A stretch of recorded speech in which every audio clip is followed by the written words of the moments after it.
হঠাৎ ভাগ্য খুলে যাবে, অভাব অনটন দূর হবে। প্রিয় ভাই আমার, আমি এমন একটি আমলের কথা বলবো আর দুয়ার কথা বলবো, যেই আমল যদি করতে পারেন, যতই আপনার ভাগ্য খারাপ হোক না কেন, ইনশাআল্লাহ খারাপ ভাগ্য ভালোতে বদলে যাবে। তো প্রিয় ভাই আমার, রসুলুল্লাহ সাল্লাল্লাহু আলাইহি ওয়াসাল্লাম বলেছেন যে দুয়া একমাত্র ভাগ্য বদলায়। তো দুয়ার এত শক্তি আছে যে এই দুয়া যদি বেশি বেশি করে করেন আল্লাহর কাছে, তাহলে আপনার খারাপ ভাগ্য ইনশাল্লাহ বদলে যাবে। এবারে বলবেন যে দুয়া তো আমি করি, কই আমার তো ভাগ্য বদলায় না। তো সেই প্রিয় ভাইকে বলবো যে দুয়া কবুলের শর্ত আছে। আপনাকে সমস্ত পাপাচার থেকে দূরে থাকতে হবে। আপনাকে অবৈধ কাজ, অবৈধ কারবার, অবৈধ জিনিস থেকে বাঁচতে হবে, মোত্তাকি হতে হবে, তাহলে আপনার দোয়া কবুল হবে। কেন জানেন? আল্লাহ হলো পবিত্র, আর পবিত্র ছাড়া আল্লাহ অন্য কিছু কবুল করে না। তো আপনি যদি পবিত্র না হয়ে দোয়া করেন, তাহলে কেমন করে দোয়া কবুল হবে? তো প্রিয় ভাই আমার, অনেকেই বলেন যে আমি খুবই দোয়া করছি, কিন্তু দোয়া যে আমার কবুল হচ্ছে না। তো প্রিয় ভাই আমার, আপনার দোয়া তখনই কবুল হবে যখন আপনি সব দিক থেকে পবিত্র হতে পারবেন, সত্যিকারের খাঁটি মুমিন হতে পারবেন।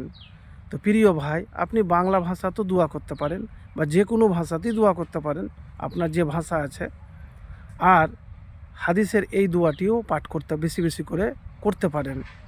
তো সেই মহামূল্যবান দামি দোয়াটি হলো, আল্লাহুম্মা ইন্নি আসআলুকা মিন ফাজাআতিল খায়র। আল্লাহুম্মা ইন্নি আসআলুকা মিন ফাজাআতিল খায়র। প্রিয় ভাই আমার, আমি যে আপনাদেরকে বলেছি অভাব অনটন দূর হয়ে যাবে। দেখেন, অভাব অনটন তখনই আপনার জীবন থেকে দূর হবে যখন আল্লাহর নাম নিয়ে নিয়মিত কঠোর পরিশ্রম করবেন, সময়কে কাজে লাগাবেন, আর সব সময় আল্লাহকে ভয় করবেন। আল্লাহ রাব্বুল আলামিনকে যদি ভয় করতে পারেন সব জায়গাতে, সব সময়তে, তাহলে আপনার রিজিকের ব্যবস্থা আল্লাহ করে দেবে, যা আপনি কল্পনা করতে পারবেন না। তো প্রিয় ভাই আমার, আপনি এই দুইটি আমল একবার করে দেখুন।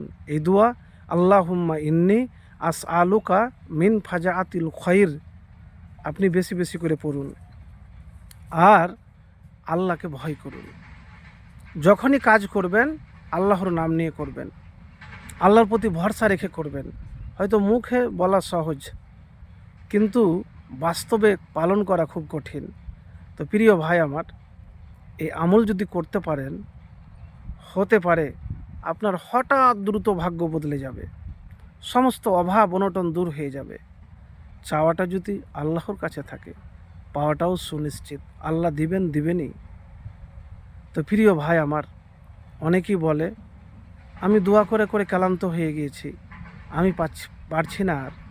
তো সেই ভাইকে বলবো, ফাইন্না মাআল উসরি ইউসরা, কষ্টের পরই সুখ রয়েছে। আপনি মেহনত করুন, আল্লাহর কাছে বারবার করে দোয়া করুন, যা পেয়েছেন তাতে আপনি আল্লাহর কাছে সন্তুষ্টি প্রকাশ করুন, আলহামদুলিল্লাহ বেশি বেশি করে পাঠ করুন।